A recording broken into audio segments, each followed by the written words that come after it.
أعين وجعلنا للمتقين إماما صدق الله العظيم. درود پاک پڑھ لیں. اللهم صل على سيدنا ومولانا محمد وعلى آل سيدنا ومولانا محمد وأصحاب سيدنا ومولانا محمد وبارك وسلم ثم صل عليه. لائق صد تعظیم و تکریم حضرات علماء کرام، بالخصوص شیخ الحدیث مخدوم محترم حضرت مولانا غلام مرتضیٰ صاحب سید مجدہ، مجاہد اہل سنت حضرت مولانا ممتاز صدیقی صاحب سید مجدہ، دیگر علماء کرام، میرے بزرگوں، محترم دوستوں، عزیز بچوں، میں بغیر کسی تمہید اور تفصیل کے آج کی مجلس کی مناسبت سے مجھے عنوان دیا گیا تربیت اولاد اور والدین کی ذمہ داریاں، میں اس موضوع پر چند گزارشات آپ کی خدمت میں عرض کر کے اجازت چاہوں گا.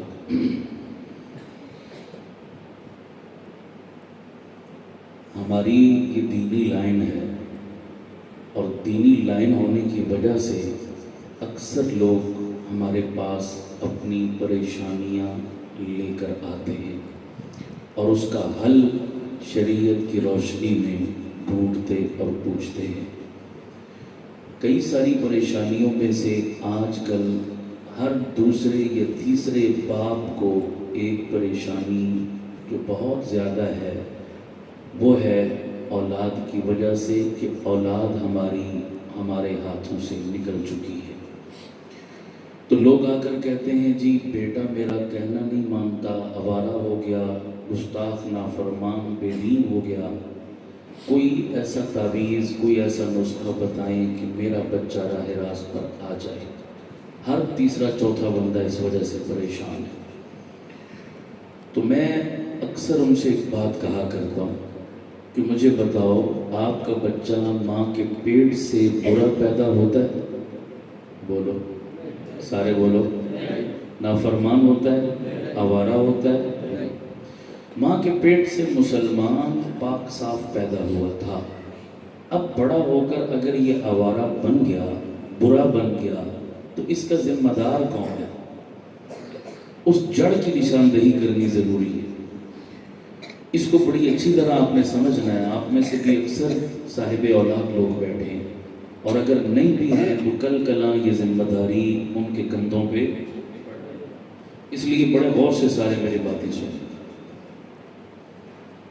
ہم سمجھتے ہیں کہ اللہ نے اولاد دے دی تو بس اس کو 4 جماعتیں اسکول پڑھا لو، بڑا ہو جائے تو کہیں نوکری کاروبار سیٹ کروا دو، پھر اس کی شادی کر دو، پھر کندھے جھاڑ کے ہم کہتے ہیں کہ بس اب ہماری ڈیوٹی کیا ہو گئی، ختم ہو گئی، فارغ ہو گئے جناب، اب سرخرو ہیں. یہ غلط فہمی ہے آپ کی. ماں باپ کو اولاد کے حقوق کا علم ہی نہیں ہے آج تو ادا کیسے کریں گے؟ پہلے علم تو ہو. اب سنیے جو میں حقوق گنوانے جا رہا ہوں، بڑی توجہ والی بات ہے. یہ جو پریشانی آج کل کے والدین کو ہے، بالکل یہی پریشانی امیر المؤمنین حضرت عمر فاروق رضی اللہ تعالیٰ عنہ کے دور حکومت میں ایک باپ کو اپنے بیٹے سے تھی. تو وہ اپنے جوان بیٹے کو پکڑ کے حضرت عمر کے دربار میں لے آیا. کہتا ہے حضرت جی یہ میرا بیٹا ہے، نافرمان، گستاخ، آوارہ، بڑھاپے میں اس نے مجھے ذلیل کر دی. میں اس کو بتیرا سمجھا تھکا ہوں، میری نہ سنتا ہے نہ. آپ اسے کچھ سمجھائیے، شاید آپ کی بات اس کو سمجھ میں آ جائے. تو حضرت عمر نے اس نوجوان کو بلا کر کہا بھئی اس بڑھاپے میں اپنے باپ کو کیوں ستاتے ہو، کیوں تنگ کرتے ہو؟ وہ نوجوان بڑا سمجھدار تھا. نوجوان کہنے لگا امیر المومنین میرے والد نے آپ کو جج اور قاضی مان کر آپ کی عدالت میں ایک کیس دائر کیا، اور جج کا کام ہوتا ہے وہ دونوں فریقوں کی بات سنتا ہے، پھر کیا کرتا ہے؟ میرے والد کی شکایت تو سن لی جو میرے خلاف تھی، اب میری بھی سنیں، پھر جو فیصلہ آپ کریں گے مجھے قبول. حضرت عمر نے فرمایا ٹھیک ہے، بولو کیا مسئلہ ہے؟ اور نوجوان کہنے لگا امیر المومنین مجھے یہ بتائیے تالی ایک ہاتھ سے بجتی ہے یا دونوں سے؟ کہا جی تالی کے لیے تو دونوں کا ہونا ضروری ہے.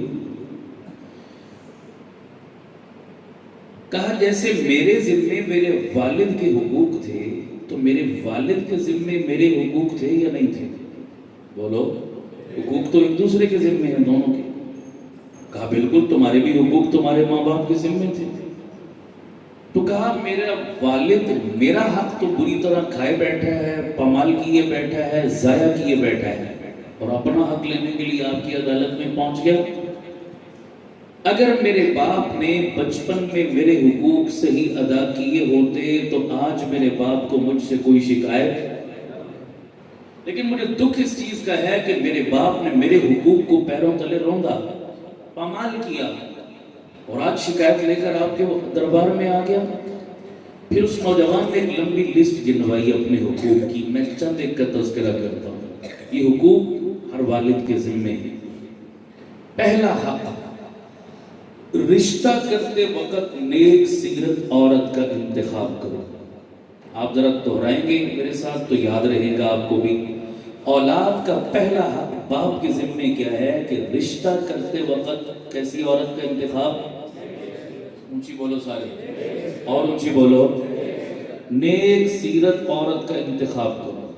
ہمارا معاشرہ, بھائی پھر ایکو پھر کھول دیا آپ نے.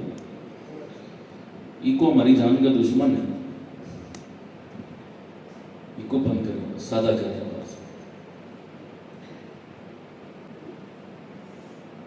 میں عرض کر رہا تھا کہ ہمارے معاشرے کی سب سے بنیادی مسٹیک جو ہوتی ہے, سب سے بنیادی غلطی ہم یہی کرتے ہیں. رشتے کا انتخاب ہم ٹھیک, وہ کہتے ہیں جناب لمحوں نے خطا کی اور صدیوں نے سزا پائی. یہ ایک لمحوں کی خطا ہوتی ہے جس کی سزا کئی نسلوں اور کئی خاندانوں کو بھگتنا پڑتی ہے. میں شارٹ کٹ کہہ رہا ہوں, میں موٹا موٹا بات کروں گا, تفصیل میں جانے کی گنجائش نہیں ہے. عام طور پر ہماری سوسائٹی میں رشتے کا معیار کیا ہے؟ دو چیزیں. شارٹ کٹ بتاؤں کتنی چیزیں؟ نمبر 1 چمڑی, نمبر 2 دمڑی. آپ کی بولی میں بولا یار, نمبر 1 چمڑی اور نمبر 2 دمڑی. کیا مطلب؟ چاہے بیٹے کا رشتہ کر رہے ہیں یا بیٹی کا رشتہ کر رہے ہیں, دونوں صورتوں میں ہم کہتے ہیں جناب اگلے کی کیا دیکھو, شکل و صورت. رنگ گورا چٹا ہے, شکل خوبصورت ہے, یا مال اور پیسہ تگڑا ہے, اسامی تگڑی ہے, کہتے ہیں جی بڑا چنگا رشتہ ہے, ہاں کر دے فوراً. کہتے ہیں نہیں کہتے, دیر نہیں لگاتے. دو چیزیں ہمارے ہاں معیار ہیں, تیسری ہم نہیں دیکھتے. کچھ عرصہ پہلے میرے پاس ایک بندہ آیا, بڑا پریشان, کہنے لگا جی کہ میری بیٹی کی شادی کو 5 سال ہو گئے, میرے نواسے نواسیاں ہیں, میں نانا ہوں. 5 سال گزرنے کے بعد آج پتا چلا کہ میرا داماد قادیانی ہے. میں بڑا پریشان ہوں, مجھے حل بتائیے. میں نے کہا بدبخت انسان, جو بات پہلے دن جا کر پوچھنے والی تھی وہ 5 سال بعد پوچھنے آئے. جب بیٹی کا رشتہ کر رہا تھا تو نے داماد کا مال پوچھا, بینک بیلنس پوچھا, قوم پوچھی, خاندان پوچھا, اسٹیٹس پوچھا, ماہانہ آمدن پوچھی, ساری چیزیں پوچھی. یہ دین ایمان نہیں پوچھنا چاہیے تھا, عقیدہ نہیں پوچھنا چاہیے تھا, بنیاد اور اساس نہیں پوچھنی چاہیے تھی. ہر چیز میں بال کی کھال اتارتے ہیں. ہماری زبان پہ حرام ہے کہ دین کے بارے میں بھی کوئی سوال آ جائے جناب, کہ دینداری کے بارے میں بھی ہم پوچھیں جس گھر سے ہم رشتہ جوڑ رہے ہیں. میں نے کہا یہ 5 سال نکاح نہیں ہوا, یہ زنا ہوا ہے, اور اس زنا کا مجرم تو باپ ہے. قیامت والے دن تیرا گریبان پکڑا جائے گا. اللہ ہمیں رشتوں کا انتخاب ٹھیک کرنے کی توفیق عطا فرمائے. کتنے ہمارے مسلمان ہیں غیر مسلموں میں جا کے شادیاں کر لیتے, پرواہ نہیں ہے, بالکل احساس ہی نہیں ہے. مال اور جمال, چمڑی اور دمڑی, بتاؤ ہمیشہ رہنے والی چیزیں ہیں یا عارضی؟ مال سے زیادہ بے وفا تو شاید ہوئی. آج میری جیب میں کل کسی اور کی. ہاتھوں کی میل ہے بابا, ہاتھوں کی میل. جو رشتے مال کی بنیاد پر وجود میں آتے ہیں, جب تک مال جیب میں ہوتا ہے رشتوں میں محبت بھی باقی ہوتی ہے, اور جب جیب خالی ہوتی ہے تو خامن کا منہ ادھر, بیوی کا منہ, طلاق ہوتے دیر نہیں لگتی. ہمارے پاکستان میں ٹرکوں کا کلچر ہے تو ٹرکوں کے پیچھے بعض دفعہ بڑی کام کی باتیں لکھی ہوتی ہیں. ایک دفعہ میں نے ایک ٹرک کے پیچھے ایک شعر پڑھا, بڑا میرے دل کو لگا. لکھا ہوا تھا, سب رشتہ دار ہوتے ہیں جب کچھ پاس ہوتا ہے, غریبی توڑ دیتی ہے جو رشتہ خاص ہوتا ہے. بندے کی جیب گرم ہو نا تو دور والے بھی قریب والے بن جاتے ہیں, اور جیب خالی ہو خدا کی قسم سگا بھائی بھی سلام نہیں کرتا, منہ نہیں لگاتے. یہ روزانہ ہم برادریوں میں دیکھتے ہیں بابا, مال سے زیادہ بے وفا شے کوئی نہیں. اور چہرے کی خوبصورتی, چہرے کا رنگ و روپ, چہرے کی کشش و چمک, یہ بھی ہمیشہ رہنے والی ہے یا عارضی؟ سارے بولو. یہ 40 سال کا بارڈر کراس کرنے کی دیر ہے جناب. جب بندہ جوانی کا بارڈر کراس کرتا ہے نا اور بڑھاپے کے اندر قدم رکھتا ہے جب, تو بڑھاپے میں ٹھوکریں کھاتے پھر ایک وقت ایسا بھی آتا ہے کہ ایک چھہارے میں اور بندے کے چہرے میں فرق کرنا مشکل ہو جاتا ہے. صحیح ہے یا غلط ہے؟ چھہارے پہ اتنی لکیریں اور جھریاں نہیں پڑی ہوتی جتنی بندے کی شکل اور چہرے پہ پڑ جاتی ہیں. یہ وہی چہرہ تھا جس پر کبھی نگاہ ہٹانے کو دل نہیں کرتا تھا, اور اب نگاہ ڈالنے کو دل نہیں کرتا. خدا یہ نمونے دکھاتا ہے, عبرت حاصل کیا کرو. مال بھی عارضی, جمال بھی عارضی, ان دو چیزوں کی بنیاد پر جو رشتے وجود میں آئیں گے ان رشتوں کی محبت اور پائیداری بھی عارضی. اور اب میں پوچھتا ہوں, بتاؤ رب کا دین عارضی ہے یا ہمیشہ رہنے والی چیز ہے؟ اونچی بولو جن کا ایمان ہے, ہمیشہ رہنے والی چیز ہے. تو خدا کی قسم اٹھا کے کہتا ہوں, جو رشتے دین کی بنیاد پر وجود میں آتے ہیں ان کی محبت بھی ہمیشہ رہتی ہے. میاں بیوی جتنے بوڑھے ہوتے جاتے ہیں محبت اتنی جوان ہوتی چلی جاتی ہے. میں کئی مثالیں اس پر پیش کر سکتا ہوں لیکن میری بات لمبی ہو جائے گی, میں طول نہیں دینا چاہتا. میں یہ عرض کر رہا ہوں, میرے پاک پیغمبر نے فرمایا, منع نہیں کیا کہ شکل نہ دیکھو, خاندان نہ دیکھو, سٹیٹس نہ دیکھو, کف نہ دیکھو, منع نہیں کیا, دیکھو, مگر دوسرے نمبر پر, پہلے نمبر پر رشتہ کرتے وقت خدا کے دین کو دیکھا کرو. اگلے گھر میں دینداری ہے یا نہیں, شرم پردہ ہے یا نہیں, اللہ رسول کی محبت ہے یا نہیں, حلال و حرام کی تمیز ہے یا نہیں, دین اور بے دینی میں فرق ہے یا نہیں, سچ اور جھوٹ کی تمیز ہے یا نہیں, دنیا میں آنے کے مقصد کا احساس اور پتہ ہے یا نہیں, یہ چیز پوچھا کرو. ہر چیز کے بغیر گزارا چل جاتا ہے مگر دین کے بغیر کبھی بھی گزارا. تو آئندہ نیت کرو اپنے رشتوں کا انتخاب ٹھیک کریں گے, کہو انشاءاللہ. اسلام نے رشتے کا معیار کیا دیا, اسلام نے رشتے نبھانے کا معیار کیا دیا. ایک مثال عرض کرتا ہوں. امیر المومنین حضرت عمر فاروق رضی اللہ تعالیٰ عنہ کا دور حکومت, آپ نے سنا ہوگا علماء سے, حضرت عمر رات کو گلیوں میں کیا کرتے تھے. یہ واقعہ جو میں سنانے لگا ہوں اپنے گھر جا کر بھی سنانا, امانت ہے نا, یہ ساری باتیں دوسروں تک بھی پہنچانی ہے, کہو انشاءاللہ. اپنے تک محدود نہیں رکھنی. ایک گھر میں رات کے آخری پہر دیکھا باتوں کی آواز آ رہی تھی. حضرت عمر نے کان لگایا تو ماں اپنی بیٹی سے کہہ رہی تھی, بیٹا دودھ میں کیا ملا دو. سنا نا واقعہ, دودھ میں کیا ملا دو. میں نے کہا وہ اچھے دور تھے, اچھا زمانہ تھا کہ بے ایمانی میں بھی کوئی ایمان کی رتی ملتی تھی نا جناب. وہ کیسے کہ دودھ میں کیا ملایا جاتا تھا. اب تو بے ایمانی بھی اپنی انتہا کو پہنچ چکی, اب تو پانی میں کیا ملایا جاتا ہے, صرف اس کی نظر بدلنے کے, بہت کچھ اور بھی ملایا جاتا ہے. وہ میرے سے زیادہ آپ بہتر سمجھتے ہیں کہ دودھ کے نام پر ہمیں کیا کھلایا کیا پلایا جا رہا ہے. سمجھ آ رہی نہیں آ رہی. بے ایمانی اپنی حدوں کو کراس کر چکی ہے. وہ بھلا زمانہ تھا بابا صرف پانی ملانے پر اکتفا تھا. بیٹا دودھ میں کیا ملا دو, پانی ملا. تو بیٹی نے کیا جواب دیا, نہیں امی پانی نہیں ملانا. ہائے ہائے خدا کی قسم, ذرا دل سے سننا بات, پانی نہیں ملانا. ماں نے پوچھا بیٹا کیوں, پانی کیوں نہیں ملانا. کہا بیٹی اماں امیر المومنین حضرت عمر نے منع کیا ہے, کرپشن نہیں کرنی. جب حاکم وقت خود کرپٹ نہ ہو تو رعایا رات کے اندھیروں میں بھی اس کی بات کی لاج رکھا کرتی ہے. اور جب حکمران خود سر سے لے کر پاؤں تک انٹرنیشنل چور ہوں تو جلسوں جلوسوں میں جتنا مرضی کرپشن اور چوری کے خلاف جہاد کریں, لوگ ان کی بات کو پاؤں کی جوتی پر رکھنے کے لیے تیار نہیں ہوتے ہیں.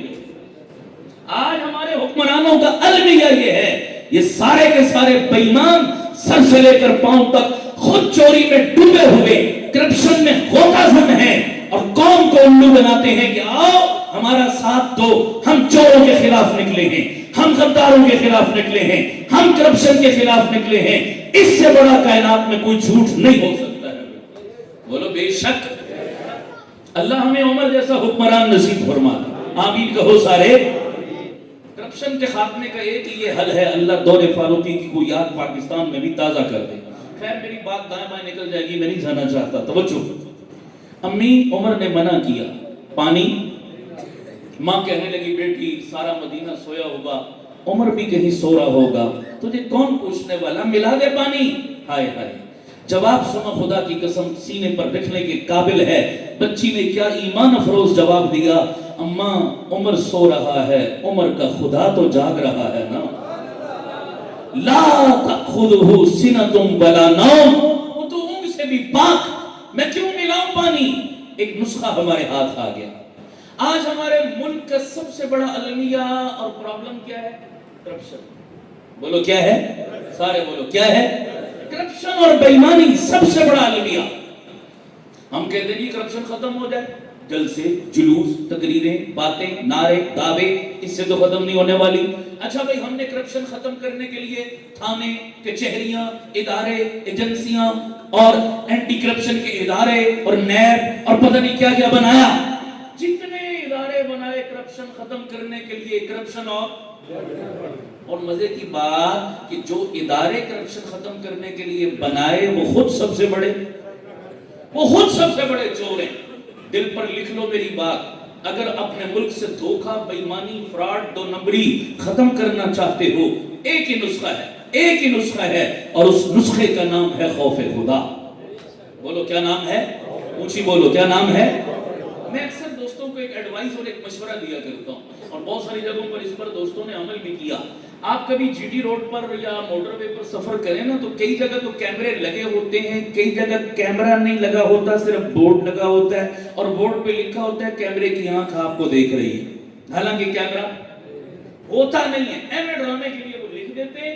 ہر گاڑی والا سنبھل جاتا ہے، وہاں پر کنٹرول ہو کے چلتا ہے کہ کہیں میرا چلان نہ کٹ جائے، کہیں پھنس نہ جاؤں، کہیں جناب جرمانہ نہ ہو جائے میرے اوپر، تو کہتے ہیں جناب سنبھل کے چلو۔ کیمرے کی آنکھ، ہو سکتا ہے کیمرہ نہ ہو سکتا ہے کیمرہ بند ہو سکتا ہے کیمرہ خراب ہو، کیمرے کو دھوکہ دے سکتے ہو، لیکن یہ احساس پیدا کر لے اے بندے تیرے رب کی آنکھ تجھے دیکھ رہی ہے۔